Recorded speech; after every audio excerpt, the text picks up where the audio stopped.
결혼 6년째 되던 해 남편은 저를 굽이치는 산길에 내려놓고 홀로 떠났습니다. 제가 막 택시를 부르려던 참에 경찰에게서 전화가 걸려왔습니다. 남편분께서 운전 중 절벽 아래로 추락했습니다. 차량 내 블랙박스 영상이 복원된 후 모두가 경악을 금치 못했습니다. 저는 남편 김민준 씨와 결혼한 지 딱 6년이 되었습니다.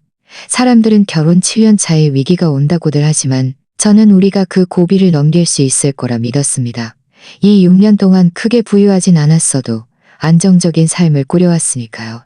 저는 집안일을 돌보고 남편은 밖에서 건축자재 사업을 했습니다. 명절이나 기념일에는 작은 선물도 잊지 않고 사다 주었죠. 주변 친구들은 제가 좋은 남자를 만나 결혼했다며 부러워했습니다. 올해 결혼기념일에는 남편이 보름 전부터 교회 산소 휴양림으로 여행을 가자고 했습니다. 그곳은 공기도 좋고 풍경도 아름다워서 제가 푹 쉬고 올 수 있을 거라고 했죠. 저는 정말 기뻤습니다. 며칠 전부터 미리 짐을 꾸리고 예쁜 새 원피스도 한 벌 샀습니다. 가서 멋진 사진을 많이 찍고 싶었거든요. 기념일 당일 아침 일찍 우리는 차를 몰고 출발했습니다. 남편은 자신의 검은색을 시위를 몰면서 최근 성사시킨 사업 이야기를 신나게 해주었습니다. 돈을 더 벌면 저에게 더 큰 집으로 바꿔주겠다고도 했죠. 저는 조수석에 앉아 그의 옆모습을 바라보며 마음이 따뜻해졌습니다. 평생 이 남자와 함께라면 더 바랄 게 없다고 생각했습니다. 하지만 차가 굽이치는 산길에 들어서자 남편의 표정이 갑자기 변했습니다. 아까까지만 해도 좋았는데 무슨 일인지 그는 아무 말도 하지 않았습니다. 미간을 잔뜩 찌푸린 채 두 손으로 운전대를 꽉 쥐고 있어 손가락 마디가 하얗게 변할 정도였습니다. 저는 그가 운전하느라 피곤한가 싶어 물 한 병을 건네며 말했습니다. 여보, 우리 잠시 어디 멈춰서 쉬었다 갈까요? 남편은 물을 받지도 저를 쳐다보지도 않았습니다. 차가운 목소리로 말했습니다. 됐어.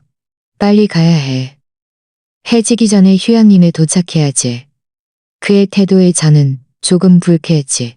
산길은 굽이굽이 이어져 한쪽은 깎아지른 절벽이었고 아래를 내려다보면 아찔한 깊은 계곡이 보였습니다. 마음이 불안해져 저는 조수석 손잡이를 꽉 잡고 앞만 바라보며 옆을 보지 못했습니다. 한 30분 정도 더 달렸을까요? 남편이 갑자기 차를 길가에 세웠습니다. 이곳은 앞뒤로 아무것도 없는 주변에 사람 그림자 하나 보이지 않는 외딴 곳이었습니다. 여보, 왜 멈췄어요? 차에 무슨 문제라도 생겼어요? 남편이 고개를 돌려 저를 보는데 그의 눈빛은 너무나 낯설었습니다. 평소에 다정했던 그와는 전혀 달랐죠. 그는 저를 보며 말했습니다. 내려. 저는 순간 멍해져서 무슨 말인지 이해하지 못했습니다. 내려가라고요? 왜요? 여기 이렇게 외진 곳인데 제가 내리면 어디로 가라고요? 남편의 목소리는 더욱 차가워졌고 짜증 섞인 기색마저 띄었습니다. 내려가라면 그냥 내려. 말 많지 말고. 그러면서 그는 제 안전벨트를 풀려고 손을 뻗었습니다. 저는 그의 행동에 깜짝 놀라 서둘러 안전벨트를 잡았습니다. 여보, 대체 무슨 짓을 하려는 거예요? 말로 해요. 이 험한 산길에 저를 내려놓으면 저는 어떻게 해요? 남편은 제 저항을 무시하고 힘껏 안전벨트를 풀었습니다. 그리고는 제 차문을 열며 강압적으로 말했습니다. 빨리 내려. 안 내리면 네 짐 다 던져버릴 거야. 그가 말하면서 뒷좌석에 놓인 제 짐을 잡으려 했습니다. 저는 그의 흉포한 모습에 두렵고 서러워 눈물이 왈칵 쏟아졌습니다. 그리고는 다시 와서 저를 잡아 끌었습니다. 우리 사이 좋았잖아요. 왜 갑자기 이러는 거예요? 오늘 우리 결혼기념일이잖아요. 그의 힘은 너무 세서 저는 저항할 수 없었고 그에게 이끌려 억지로 차에서 내렸습니다. 저는 길가에 서서 그를 바라보며 끊임없이 눈물을 흘렸습니다. 여보, 대체 왜 이러는 거예요? 저한테 말해줘요. 남편은 대답하지 않고 돌아서서 차에 올랐습니다. 쾅 소리와 함께 차문을 닫고 저를 한 번도 쳐다보지 않은 채 산길을 따라 앞으로 나아갔습니다. 이내 그는 제 시야에서 사라졌습니다. 저는 홀로 길가에 서 있었습니다. 바람이 얼굴을 스쳐 차가웠고 손에는 아까 마시지 못했던 물병이 쥐어져 있었습니다. 주위에는 바람이 나뭇잎을 스치는 소리와 멀리서 가끔 들려오는 새소리뿐이었습니다. 눈앞의 텅 빈 도로를 바라보며 저는 두렵고 불안했습니다. 어떻게 해야 할지 몰랐죠. 휴대폰을 꺼내 남편에게 전화를 걸려 했지만 전화를 거는 순간 이곳은 아예 신호가 잡히지 않는다는 것을 깨달았습니다. 저는 길가에 쪼그려 앉아 짐을 끌어안고 하염없이 눈물을 흘렸습니다. 도저히 이해할 수 없었습니다. 아침까지만 해도 좋았는데 불과 몇 시간 만에 그는 딴 사람처럼 변해 저를 이 험한 산길에 홀로 내버려 두다니요. 저는 길가에 1시간 가까이 쪼그려 앉아 있었습니다. 팔에는 닭살이 돋아났습니다. 입고 있던 외투를 더욱 단단히 여미고 수시로 도로 양쪽을 살폈지만 가끔 지나가는 화물차 외에는 승용차 그림자도 보이지 않았습니다. 휴대폰은 여전히 신호가 없어 도움을 청할 사람도 찾을 수 없었습니다. 마음은 점점 더 불안해졌고 또다시 눈물이 멈추지 않았습니다. 결혼 6년 동안 저는 진심을 다해 집안일을 돌보며 그가 걱정할 일 하나 만들지 않았는데 어떻게 이렇게 모질게 저를 한 여자를 이외 딴 산길에 버릴 수 있을까요? 생각할수록 서러웠지만 서러워한다고 해서 달라지는 건 없었습니다. 지금 가장 중요한 건 이곳을 빨리 벗어나는 것이었습니다. 저는 일어서서 짐을 끌고 천천히 길을 따라 걸었습니다. 짐이 아주 무거운 건 아니었지만 산길은 걷기 힘들어 몇 걸음 걷지 않아도 숨이 찼습니다. 한 20분 정도 더 걸었을까요? 드디어 저 멀리 작은 구멍가게가 보였습니다. 문에는 공중전화 사용 가능이라는 팻말도 걸려 있었습니다. 저는 마음이 급해져 서둘러 발걸음을 재촉해 달려갔습니다. 구멍가게 주인은 50대쯤 되어 보이는 아저씨였습니다. 땀으로 범벅이 된 저를 보고는 친절하게 물었습니다. 아가씨, 어디서 오셨어요? 아가씨, 어디서 오셨어요? 혼자 이 길을 걷다니요?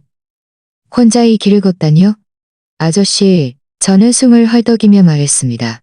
아저씨, 제 남편이 저를 중간에 버리고 갔어요. 휴대폰 신호가 없는데, 아저씨, 제 남편이 저를 중간에 버리고 갔어요. 전화는 안쪽 탁자 위에 있습니다.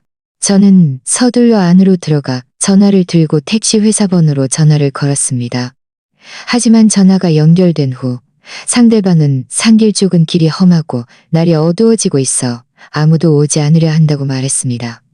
몇몇 친구에게도 전화를 걸어봤지만 받지 않거나 너무 멀어서 올 수 없다고 했습니다. 저는 전화를 내려놓았고 마음은 다시 절반쯤 식어버렸습니다. 아저씨는 초조해하는 저를 보며 말했습니다. 아저씨는 초조해하는 저를 보며 마음은 저를 보며 말했습니다.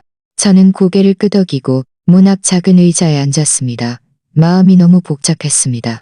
남편에게 무슨 일이 생긴 건 아닐까 하는 엉뚱한 생각마저 들었습니다. 그렇지 않고서야 그가 갑자기 저에게 그렇게 흉포하게 대할 리 없으니까요. 하지만 다시 생각해보니 그의 태도는 전혀 위급한 상황처럼 보이지 않았습니다. 분명 고의적인 행동이었습니다. 어떻게 해야 할지 고민하고 있는데 구멍가게 전화가 갑자기 울렸습니다. 아저씨가 전화를 받고 여보세요? 하더니 저를 한번 쳐다보고는 전화를 건네며 말했습니다. 아가씨 찾는 전화인데 경찰이라고 합니다. 저는 순간 멍해졌고 마음이 철렁 내려앉았습니다. 경찰이 왜 저에게 전화를 걸었을까요? 저는 서둘러 전화를 받아 말했습니다. 여보세요? 네, 안녕하세요? 네, 여보세요? 네, 안녕하세요? 네, 안녕하세요? 전화기 너머로 진지한 남자의 목소리가 들려왔습니다. 이수질 씨 되십니까? 저희는 지역 경과입니다. 확인해야 할 일이 있어 전화드렸습니다. 저는 가슴이 철렁 내려앉아 말했습니다. 네, 그 사람은 제 남편 맞아요. 무슨 일이에요? 혹시 그에게 무슨 일이라도 생겼나요? 경찰은 잠시 침묵하더니 말했습니다. 이수진 씨, 일단 진정하세요. 저희가 굽이치는 산길 특정 구간에서 추락한 날씨요. 1차량을 발견했습니다. 말씀하신 차량을 발견했습니다. 현재로서는 차주가 남편분 김민준 씨일 가능성이 높다고 판단하고 있습니다. 현재로서는 차주가 남편분 김민준 씨일 가능성이라 차량 안에서는 사람을 찾지 못했습니다. 추락이라니요? 제 머릿속이 윙윙거렸고 손에 든 전화기를 놓칠 뻔했습니다. 목소리가 떨렸습니다. 무슨 말씀이세요? 제 남편 차가 추락했다고요? 어떻게 이럴 수가 있어요? 그 사람 아침까지만 해도 괜찮았어요. 우리 같이 나왔는데 그 사람이 저를 중간에 버리고 갔는데 어떻게 추락할 수가 있어요? 경찰은 말했습니다. 이수진 씨, 구체적인 상황은 저희가 계속 조사 중입니다. 저희가 계속 조사 중입니다. 저희가 차를 보내 모시러 가겠습니다. 저는 서둘러 구멍가게 주소를 경찰에게 알려주었습니다. 정말 남편에게 무슨 일이라도 생긴 건가요? 저는 고개를 흔들며 끊임없이 눈물을 흘렸습니다. 경찰이 차가 추락했다고 해요. 아직 수색 중이래요. 그 사람 지금 어떻게 됐는지 모르겠어요. 그가 저를 길가에 버렸지만 그에게 무슨 일이 생겼다는 소식을 들으니 마음이 또다시 불안하고 두려웠습니다. 아무리 그래도 부부인데 제가 어떻게 그를 정말 외면할 수 있겠어요. 1시간쯤 지났을까요? 경찰차 한 대가 구멍가게 앞에 멈춰 섰습니다. 경찰이 내려서 제 신분을 확인한 후 저를 차에 태웠습니다. 경찰차에 앉아 창밖으로 빠르게 스쳐 지나가는 풍경을 바라보며 마음이 복잡했습니다. 그에게 정말 무슨 일이라도 생겼다면 저는 어떻게 해야 할까요? 아니면 그가 고의로 그런 걸까요? 아무리 생각해도 저는 그가 무사하기를 바랐습니다. 경찰차는 40분 정도를 달려 드디어 현장에 도착했습니다. 주변에는 폴리스 라인이 쳐져 있었고 많은 경찰과 소방관들이 아래에서 수색 작업을 벌이고 있었습니다. 저는 서둘러 차에서 내려 폴리스 라인 옆으로 달려가 절벽 아래를 향해 소리쳤습니다. 김민준, 어디 있어요? 하지만 저에게 돌아오는 것은 계곡의 메아리뿐이었습니다. 책임자로 보이는 경찰관이 다가와 말했습니다. 이수진 씨, 너무 흥분하지 마세요. 저희 수색대는 아직 아래에서 찾고 있습니다. 소식이 있으면 즉시 알려드리겠습니다. 지금은 저희와 함께 경찰서로 가서 진술서 작성에 협조해 주시겠습니까? 오늘 김민준 씨와의 행적을 말씀해 주셔야 합니다. 저는 고개를 끄덕이고 경찰을 따라 다시 경찰차에 올랐습니다. 앞으로 무슨 일이 일어날지 남편이 지금 살았는지 죽었는지도 알 수 없었습니다. 그저 그가 무사하기를 마음속으로 빌 수밖에 없었습니다. 경찰차가 지역 경찰서 안으로 들어섰을 때는 이미 완전히 어두워져 있었습니다. 정문 앞 가로등이 밝게 켜져 마당을 환하게 비추었지만 제 마음은 얼음처럼 차가웠습니다. 경찰을 따라 사무실 건물로 들어섰는데 복도는 조용했고 저희 발걸음 소리만이 오히려 제 마음을 더욱 불안하게 만들었습니다. 우리는 한 사무실로 들어섰습니다. 안에는 몇 개의 책상이 놓여 있었고 벽에는 관할 구역 지도가 걸려 있었습니다. 경찰은 저에게 의자에 앉으라고 하고는 따뜻한 물 한 잔을 건네며 말했습니다. 이수진 씨, 일단 물 좀 마시면서 마음을 진정시키세요. 저희가 몇 가지 여쭤볼 게 있습니다. 저는 물컵을 받아 두 손으로 감쌌습니다. 컵 안에 따뜻한 온기가 느껴졌지만 여전히 몸이 차가웠습니다. 저는 고개를 끄덕이며 말했습니다. 제 맞은편에 앉은 경찰은 수첩과 펜을 꺼내 수첩을 펴고 저를 보며 말했습니다. 이수진 씨, 오늘 남편분과는 무슨 일이 있었습니까? 왜 남편분이 이수진 씨를 중간에 버리고 간 겁니까? 이 말을 듣자 다시 서러움과 슬픔이 밀려와 눈물이 눈가에 고였습니다. 저는 말했습니다. 오늘이 저희 결혼 6주년 기념일이었어요.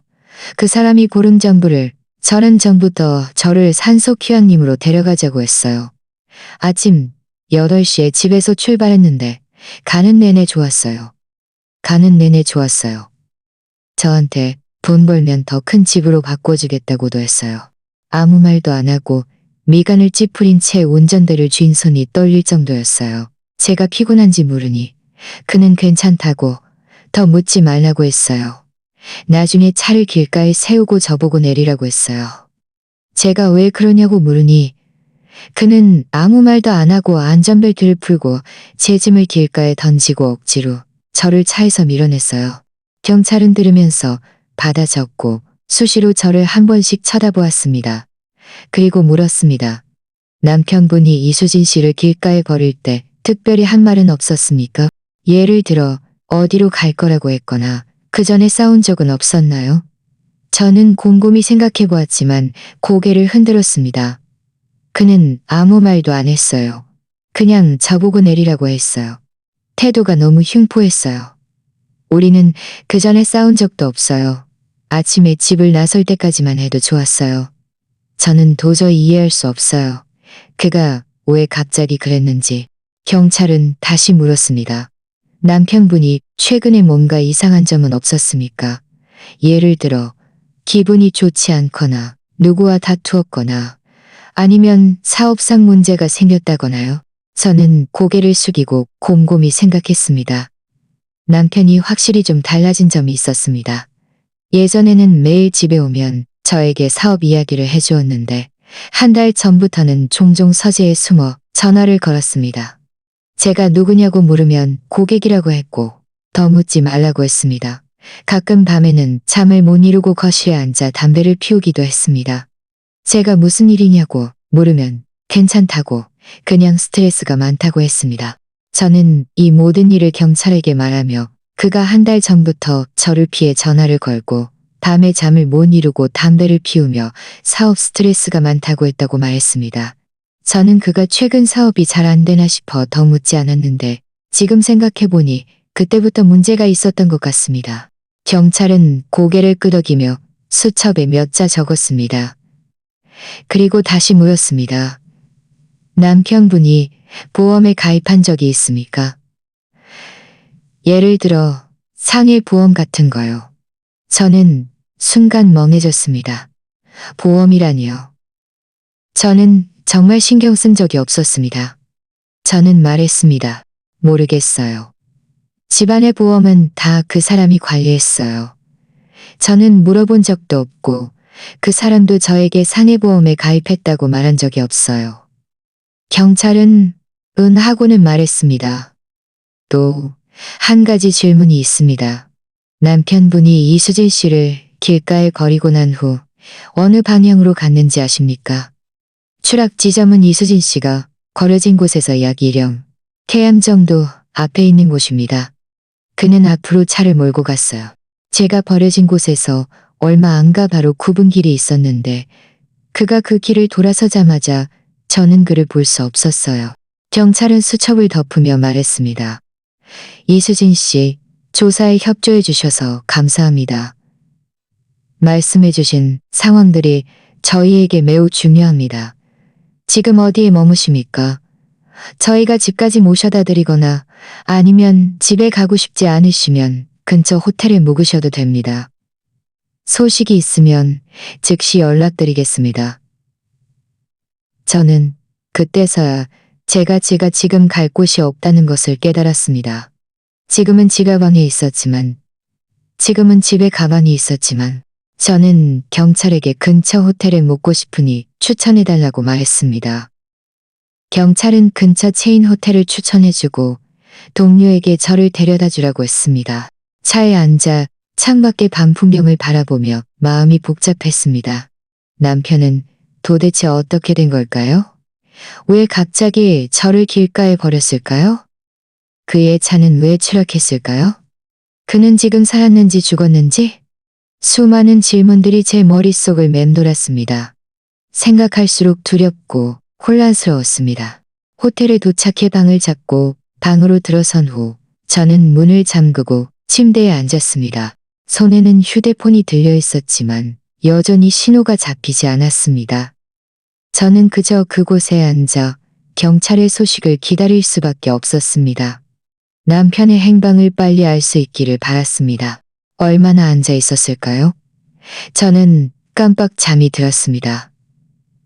꿈속에서는 남편이 저를 차에서 밀어내는 장면과 차가 절벽 아래로 추락하는 장면이 계속해서 나타났습니다. 저는 놀라서 벌떡 일어났습니다. 온몸이 식은 땀으로 흥건했습니다. 시간을 보니 이미 새벽 1시가 넘었습니다. 경찰에게서는 여전히 소식이 없었습니다. 마음은 점점 더 불안해졌고 뭔가 좋지 않은 일이 일어날 것만 같았습니다. 저는 호텔 방에서 안절부절 못하다가 날이 밝아올 무렵에야 겨우 다시 잠이 들었습니다. 잠이 든 지 얼마 되지 않아 휴대폰이 갑자기 울렸습니다. 경찰에게서 걸려온 전화였습니다. 저는 번쩍 정신이 들어 서둘러 전화를 받았습니다. 경찰은 전화로 말했습니다. 이수진 씨, 지금 경찰서에 오실 수 있습니까? 남편분 가족들이 이미 도착했습니다. 오셔서 함께 향후 수색 상황에 대해 논의해 주셔야 합니다. 저는 서둘러 네, 갈 수 있어요. 라고 말했습니다. 전화를 끊고 대충 세수만 하고 옷을 갈아입은 후 경찰서로 향했습니다. 가는 내내 마음이 불안했습니다. 수색에 진전이 있었는지 알고 싶으면서도 나쁜 소식을 들을까봐 두려웠습니다. 경찰서에 도착해 이전에 진술서를 작성했던 사무실로 들어서자 안에는 3사람이 앉아 있었습니다. 남편의 시부모님과 시누이 김지은이었습니다. 시어머니는 저를 보자마자 의자에서 벌떡 일어나 빠른 걸음으로 제 앞으로 다가와 제 코앞에 손가락을 들이대며 욕을 퍼부었습니다. 다 너 같은 불행만 가져오는 년 때문이야. 너만 아니었으면 내 아들이 왜 그런 일을 당하겠어. 좋다는 기념일에 왜 하필 그 사람을 그 험한 산속으로 끌고 가. 이제 봐. 그 사람 흔적도 못 찾잖아. 갑작스러운 비난에 저는 한동안 멍하니 서 있다가 겨우 정신을 차렸습니다. 눈물이 왈칵 쏟아졌습니다. 어머님, 어떻게 저한테 그렇게 말씀하실 수 있어요? 저도 이런 일이 생길 줄 몰랐어요. 김민주 씨가 저를 중간에 버리고 간 거예요. 저도 그 사람이 왜 추락했는지 몰라요. 그 사람이 너를 중간에 버렸다고? 시어머니는 눈을 부릅뜨고 더욱 흉포한 목소리로 말했습니다. 네가 하는 헛소리를 내가 믿을 줄 알아? 내 아들이 너를 얼마나 아꼈는데 어떻게 너를 길가에 버리겠어? 분명 네가 그 사람이랑 싸워서 그 사람 속을 뒤집어놔서 이런 일이 생긴 거야. 너는 남편 잡아먹을 팔자야. 애초에 내가 그 사람이랑 너랑 결혼하는 거 반대했었는데 결국 이렇게 될 줄 알았어. 그녀의 말은 칼날처럼 제 심장을 꿰뚫었습니다. 저는 분의 몸이 떨려 큰 소리로 말했습니다.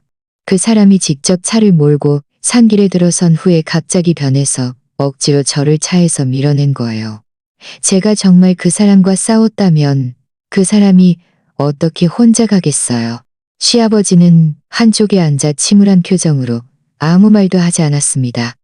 남편의 시누이 김지은은 보다 못해 시어머니의 팔을 잡아 끌며 말했습니다. 어머님, 그만 좀 하세요. 지금은 아직 형부를 찾지 못했잖아요. 서로 비난할 때가 아니에요. 일단 경찰에게 수색 상황부터 물어봐요. 김지은은 저와 사이가 비교적 좋은 편이었고 평소에도 저에게 오빠에게 잘한다고 알고 있었습니다. 그녀가 이렇게 말하자 시어머니는 그제야 조금 수그러들었지만 여전히 저를 매섭게 노려보며 작은 목소리로 중얼거렸습니다. 저는 의자에 앉았습니다. 경찰은 우리가 조용해지자 그제야 입을 열었습니다. 가족 여러분, 현재 수색 작업은 계속 진행 중입니다. 추락한 차량은 이미 인양했지만 차 안에는 정말 사람이 없었습니다. 저희가 절벽 아래 계곡을 밤새도록 수색했지만 김민준 씨의 흔적을 찾지 못했습니다. 하지만 저희가 차량 안에서 몇 가지 단서를 발견했습니다. 조사에 도움이 될 만한 것들입니다. 시아버지가 드디어 입을 열었습니다. 목소리가 쉬어 있었습니다. 무슨 단서요? 내 아들을 찾을 수 있는 건가요? 경찰은 말했습니다. 저희가 차 안운전석 옆 수납함이 열려 있는 것을 발견했습니다. 안에 물건들이 흩어져 있었는데 누군가 뒤진 흔적 같았습니다. 또한 현장 감식 결과 차량이 추락한 지점에 명확한 브레이크 자국이 없었습니다. 사고라기보다는 누군가 고의로 차를 몰고 내려간 것 같았습니다. 고의로 몰고 내려갔다고요? 우리 모두 얼어붙었습니다. 시아버지는 미간을 찌푸리며 물었습니다. 당신 말은 내 아들이 고의로 차를 몰고 추락했다는 건가요? 그 사람이 왜 그랬을까요? 경찰은 말했습니다. 현재로서는 확정할 수 없습니다. 이것은 저희의 초기 판단일 뿐입니다. 저희는 차량 안에서 블랙박스입니다. 저희는 차량 안에서 블랙박스도 발견했지만 이미 손상되어 있었습니다. 이미 손상들이 복원 작업을 시도 중이니 거기서 더 많은 단서를 찾을 수이니 거기서 더 많은 단서를 작업을 시도 중이니 거기서 시어머니는 고의로 몰고 내려갔다는 말을 듣자마자 다시 저에게 살기 어린 눈빛으로 쏘아붙였습니다. 분명 너야. 분명 네가 다른 남자랑 바람 피우는 걸 내 아들이 발견해서 그 사람이 한순간에 이성을 잃고 그렇게 한 거야. 너 같은 부도덕한 년. 내 아들을 돌려줘. 그녀는 그런 사람이 아니에요. 그녀는 그런 사람이 아니에요. 그녀는 그런 사람이 아니에요. 김지은이 서둘러 그녀를 그녀를 잡아 끌었습니다. 어머님, 그만 좀 하세요. 저는 시어머니의 흉포한 모습을 보며 서럽고 화가 났습니다. 눈물이 멈추지 않고 흘러내렸습니다. 저는 김민줄 씨와 결혼 6년 동안 늘 성실하게 지냈고 시부모님께도 효도했는데 그녀의 입에서는 제가 부도덕한 불행만 가져오는 년이 되어버렸습니다. 경찰도 서둘러 말렸습니다. 어머님, 진정하세요. 지금은 이수진 씨의 문제라는 어떤 증거도 없습니다. 저희가 최대한 빨리 진정하세요. 저희가 최대한 빨리 증거도 없습니다. 시어머니는 경찰과 김지은에게 붙잡혀 더 이상 달려들지 못했지만 여전히 울면서 제가 자신의 아들을 망쳤다고 악을 썼습니다. 시아버지는 한쪽에 앉아 점점 더 굳은 표정을 짓더니 마침내 깊은 한숨을 쉬며 경찰에게 말했습니다. 경관님, 제발 빨리 제 아들을 찾아주세요. 그 사람이 살았든 죽었든 우리는 진실을 알아야 합니다. 경찰은 고개를 끄덕이며 말했습니다. 그 후 경찰은 우리에게 수색에 대한 구체적인 계획을 설명해주고 일단 집으로 돌아가 소식을 기다리라고 했습니다. 경찰서를 나설 때 시어머니는 여전히 김지은에게 저에 대해 불평하고 있었고 저를 전혀 쳐다보지 않았습니다. 김지은은 몰래 제 손을 잡고 작은 목소리로 말했습니다. 새언니, 너무 마음을 담아두지 마세요. 우리 엄마가 너무 초조해서 헛소리하는 거예요. 저는 고개를 끄덕였지만 남편은 행방불명이고 시어머니는 분별 없이 저를 비난하고 이제 경찰마저 차량 추락이 고의적일 수 있다고 말했습니다. 이 모든 것이 실타래처럼 제 마음을 얽어매어 숨조차 쉬기 힘들었습니다. 그들과 헤어진 후 저는 호텔로 돌아가지도 집으로 가지도 않고 혼자 정처 없이 거리를 걸었습니다. 앞으로 어떻게 해야 할지 몰랐습니다. 그저 마음속으로 수색의 진전이 있기를 그리고 빨리 진실이 밝혀져 제 결백이 증명되기를 기도할 수밖에 없었습니다. 거리를 한참 헤매다 배에서 꼬르륵 소리가 나서야 아침부터 아무것도 먹지 않았다는 것을 깨달았습니다. 아무 국수집에 들어가 국수 한 그릇을 시켰지만 그릇 안에 국수를 보니 전혀 식욕이 없었습니다. 머릿속에는 온통 경찰이 말한 고의로 차를 몰고 내려갔다는 말과 시어머니가 저를 비난했던 말들로 가득했습니다. 마음이 실타래처럼 복잡했습니다. 국수를 다 먹고 갈 곳이 없어 결국 집으로 돌아왔습니다. 문을 열자 집 안은 제가 아침에 떠날 때와 똑같이 텅 비어 있었지만 지금은 너무나 낯설게 느껴졌습니다. 거실로 가서 소파에 앉아 탁자 위에 결혼사진을 보았습니다.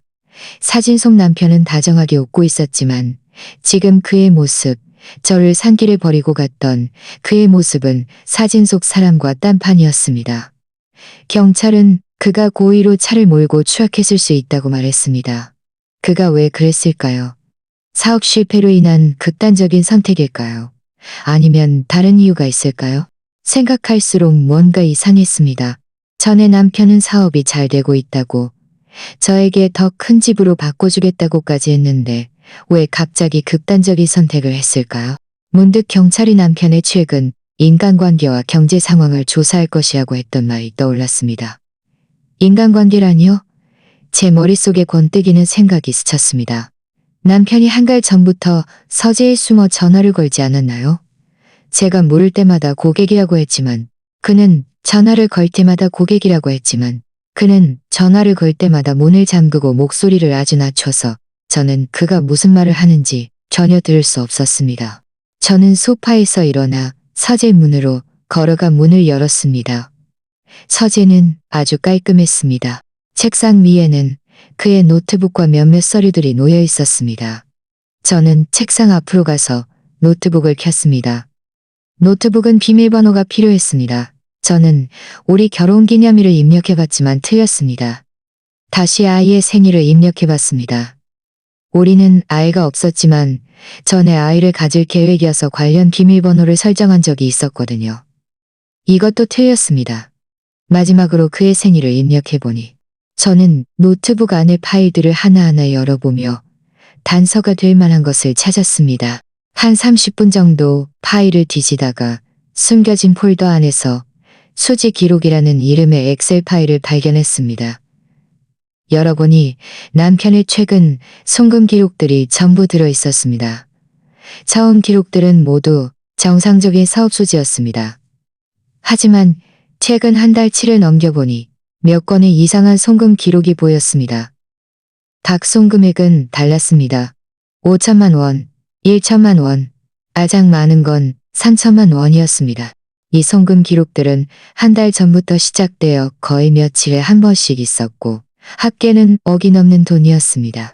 저는 이 송금 기록들을 보며 마음이 철렁 내려앉았습니다. 남편은 이 박서연이라는 여자에 대해 저에게 한 번도 언급한 적이 없었습니다. 왜 그 여자에게 이렇게 많은 돈을 보냈을까요? 이 여자는 도대체 누구이며 그와 무슨 관계일까요? 저는 다시 노트북을 뒤져 이 여자에 대한 더 많은 정보를 찾으려 했습니다. 노력은 헛되지 않았습니다. 개인이라는 이름의 폴더 안에서 몇 장의 사진을 찾았습니다. 사진 속 남편은 젊은 여자와 다정하게 기대어 있었습니다. 그 여자는 아주 예뻤고 웃는 모습이 참 달콤했습니다. 20대쯤 되어 보였습니다. 그들은 공원에서 손을 잡고 산책하고 식당에서 함께 밥을 먹고 있었습니다. 한 장은 호텔 앞에서 찍은 것이었는데 두 사람이 서로를 끌어안고 있어 매우 치밀해 보였습니다. 마우스를 쥔 제 손이 떨리기 시작했고 눈물이 왈칵 쏟아졌습니다. 결국 남편이 최근 저를 피해 전화를 걸었던 것이 바로 이 여자와 연락하기 위함이었다니. 그는 몰래 이 여자에게 어김없는 돈을 송금했습니다. 이 돈은 모두 우리 부부의 공동 재산인데 그는 한마디도 없이 다른 여자에게 넘겨주다니요. 저는 계속해서 뒤졌습니다. 이메일에서 남편이 박서연이라는 여자에게 보낸 이메일을 발견했습니다. 이메일에는 이렇게 쓰여 있었습니다. 서연아, 조금만 더 기다려줘. 내가 일 다 처리하고 나면 그 여자랑 이혼할게. 그때가 되면 우리 당당하게 함께할 수 있어. 내가 이미 어김없는 돈을 보냈으니 일단 써. 부족하면 나한테 말하고. 이 이메일을 보자마자 저는 드디어 모든 것을 이해했습니다. 남편은 결혼기념일을 함께 보내려던 것이 아니었습니다. 그는 휴양림으로 가는 기회를 빌려 나쁜 짓을 하려 했던 것입니다. 그가 저를 산길에 버려둔 것도 분명 이 여자와 관련이 있었습니다. 심지어 그가 고의로 차를 몰고 추락한 것도 이 여자를 위함이었을까요? 저는 노트북을 닫고 의자에 앉았습니다. 마음은 분노와 슬픔으로 가득했습니다. 결혼 6년 동안 저는 그에게 진심을 다해 잘해주고 집안일을 깔끔하게 처리하며 그가 걱정할 일 하나 만들지 않았는데 그는 저 몰래 다른 여자와 만나고 있었을 뿐만 아니라 우리 공동 재산마저 몰래 빼돌리다니요. 문득 경찰이 말했던 블랙박스 이야기가 떠올랐습니다. 만약 블랙박스가 복원된다면 남편이 차를 몰고 추락한 진실을 알 수 있을 것이고, 이 박서연이라는 여자가 이 사건과 관련이 있는지 없는지도 알 수 있을 겁니다.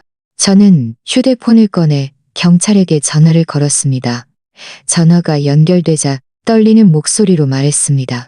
경관님, 제가 단서를 발견했습니다.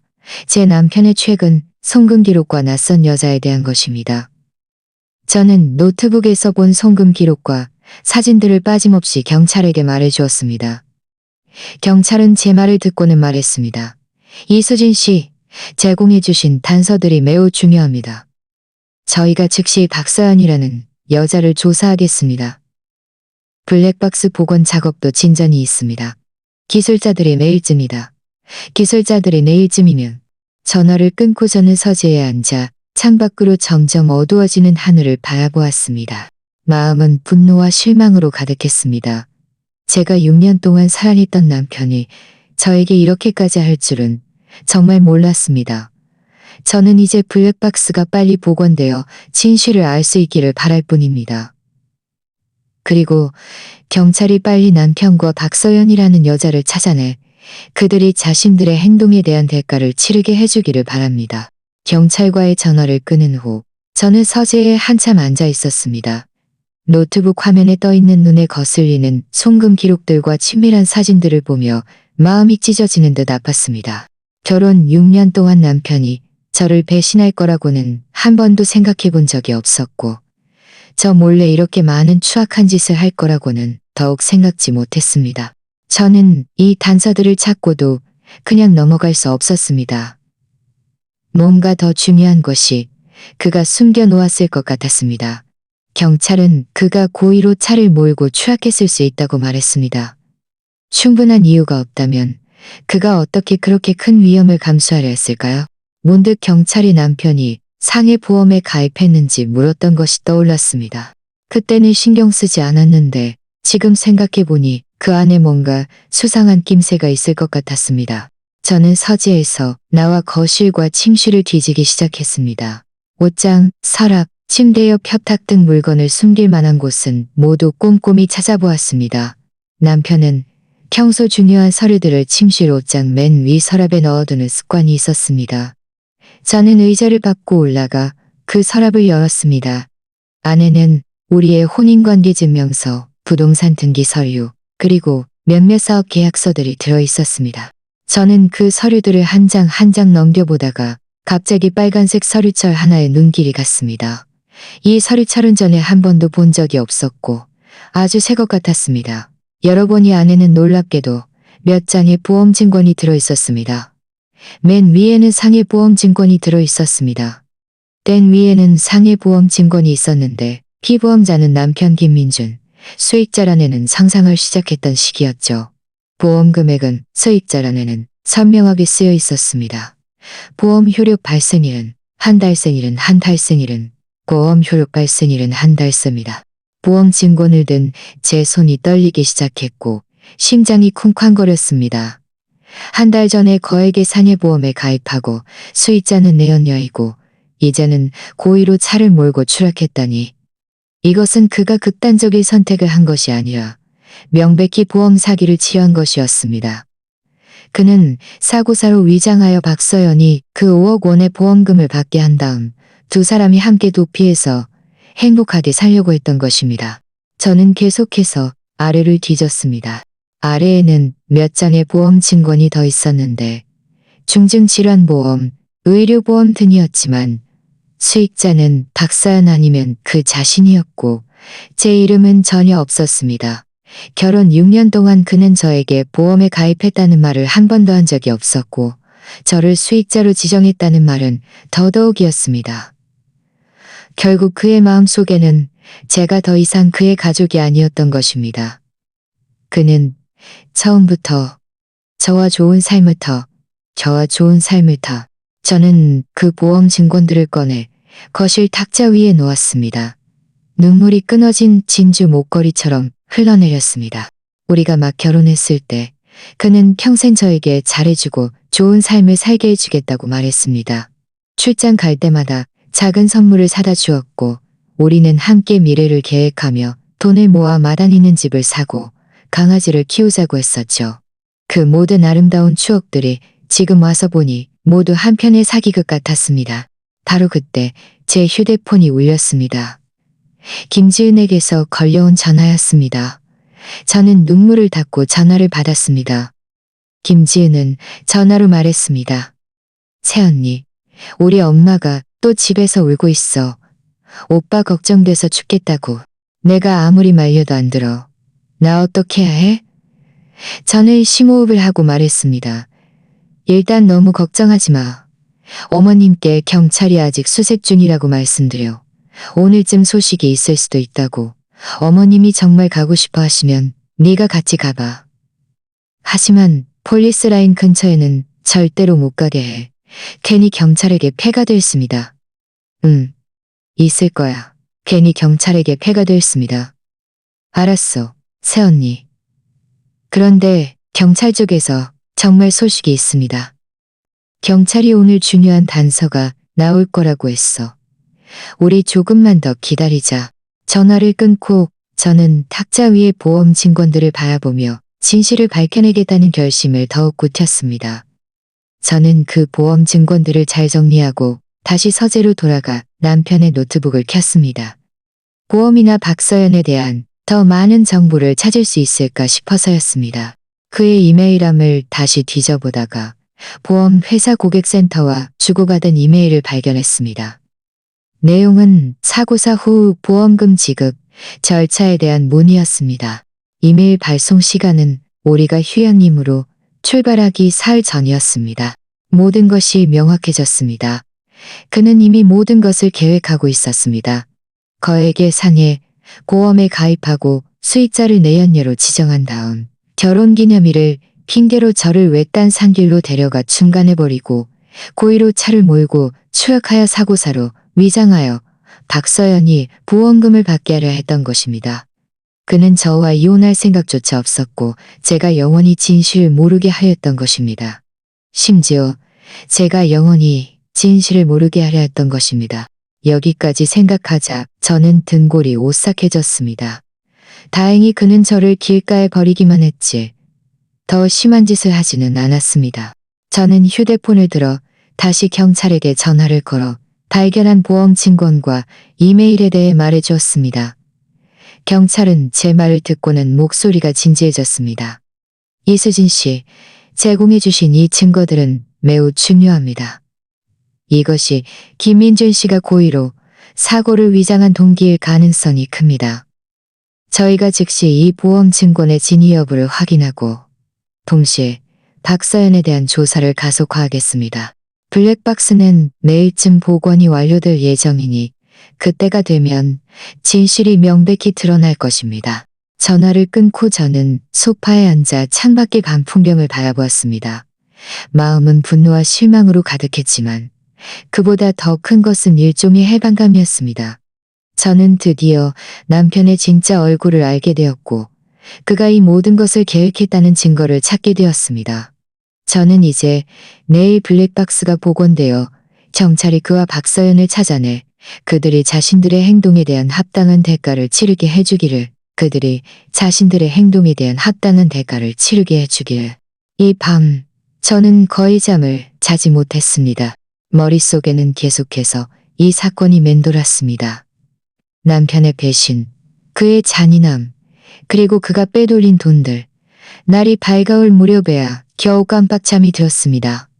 꿈속에서는 경찰이 증거를 들고 남편과 박서연을 체포하는 장면이 계속해서 나타났습니다. 날이 채 밝기도 전에 저는 잠에서 깨어났습니다.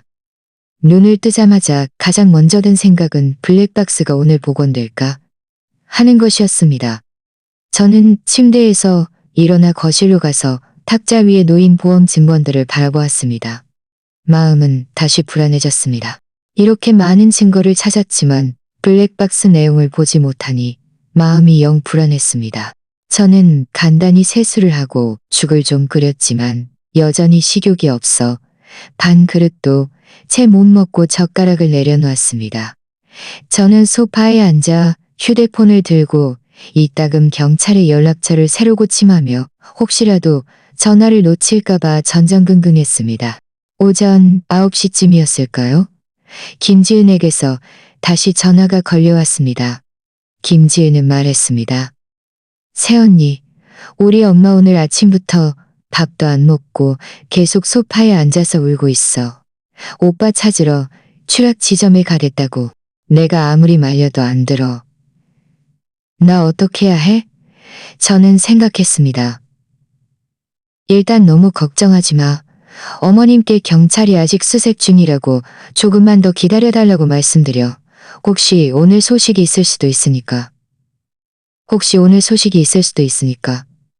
어머님이 정말 가고 싶어 하시면 네가 같이 가봐. 하지만 폴리스 라인 근처에는 저는 그녀를 위로하며 말했습니다. 괜히 경찰에게 패가 됐습니다. 알았어, 채언니. 그런데 경찰 쪽에습니다. 알았어, 채언니. 경찰이 오늘 중요한 단서가 나올 거라고 했어. 우리 조금만 더 기다리자. 전화를 끊고 저는 마음이 불안했습니다. 그저 블랙박스가 빨리 복원되기를 마음속으로 빌 수밖에 없었습니다. 시간은 분초 단위로 흘러갔고 1분이 지날 때마다 제 마음의 불안감은 커져갔습니다. 저는 거실을 이리저리 오가며 이따금 창문 밖을 내다보고 이따금 보험 증권들을 다시 펼쳐보았습니다. 손에 든 휴대폰마저 뜨거워질 정도였습니다. 드디어 오전 11시 30분쯤 제 휴대폰이 울렸습니다. 경찰에게서 걸려온 전화였습니다. 저는 급히 심호흡을 하고 전화를 받았습니다. 목소리마저 약간 떨렸습니다. 경관님, 혹시 블랙박스 복원됐나요? 경찰은 말했습니다. 이수진 씨, 흥분하지 마세요. 블랙박스가 복원되었습니다. 안에 아주 중요한 내용이 있습니다. 지금 경찰서에 오실 수 있습니까? 오셔서 함께 보셨으면 합니다. 동시에 조사 진행 상황도 말씀드리겠습니다. 저는 서둘러 네, 갈 수 있어요. 전화를 끊고 저는 외투를 움켜쥐고 문으로 향했습니다. 신발마저 거꾸로 신을 뻔했습니다. 차를 모는 내내 저는 긴장되고 기대되었습니다. 긴장되는 것은 블랙박스에 무슨 내용이 있을지 몰라서였고 기대되는 것은 드디어 모든 진실을 알 수 있게 될 것이라는 점 때문이었습니다. 경찰서에 도착해 경찰을 따라 이전 사무실로 들어갔습니다. 안에는 이전에 몇몇 경찰관 외에 기술자 한 명이 더 있었습니다. 경찰은 탁자 위에 컴퓨터를 가리키며 말했습니다. 이수진 씨, 일단 앉으세요. 저희가 지금 바로 블랙박스 내용을 보여드리겠습니다. 저는 의자에 앉아 두 손을 꽉 쥐고 컴퓨터 화면을 주시했습니다. 기술자가 영상을 재생했습니다. 처음에는 우리가 아침에 출발할 때의 모습이었습니다. 저는 조수석에 앉아 남편과 이야기를 나누고 있었고 그는 웃으며 제 말에 응답했습니다. 평소와 다를 바 없어 보였습니다. 하지만 차가 산길에 들어서자 영상 속 남편은 점점 변했습니다. 그는 더 이상 저에게 말을 걸자 괜찮다고 대답하고는 더 이상 저에게 말을 걸지 않았고 미간을 잔뜩 찌푸린 채 운전대를 걸지 않았고 미간을 죄뜩 찌푸린 채 운전대를 두드렸습니다. 그리고 나중에는 차를 길가에 세우고 저보고 내리라고 하는 장면이었습니다. 영상 속 그의 표정은 매우 흉포했고 손을 뻗어 제 안전벨트를 풀고 제 짐을 길가에 던진 다음 억지로 저를 차에서 밀어냈습니다. 차 밖에서 제가 울면서 왜 그러냐고 물었지만 그는 대답 없이 그대로 차를 몰고 가버렸습니다. 여기까지 보자 저는 또다시 눈물을 참을 수 없었습니다.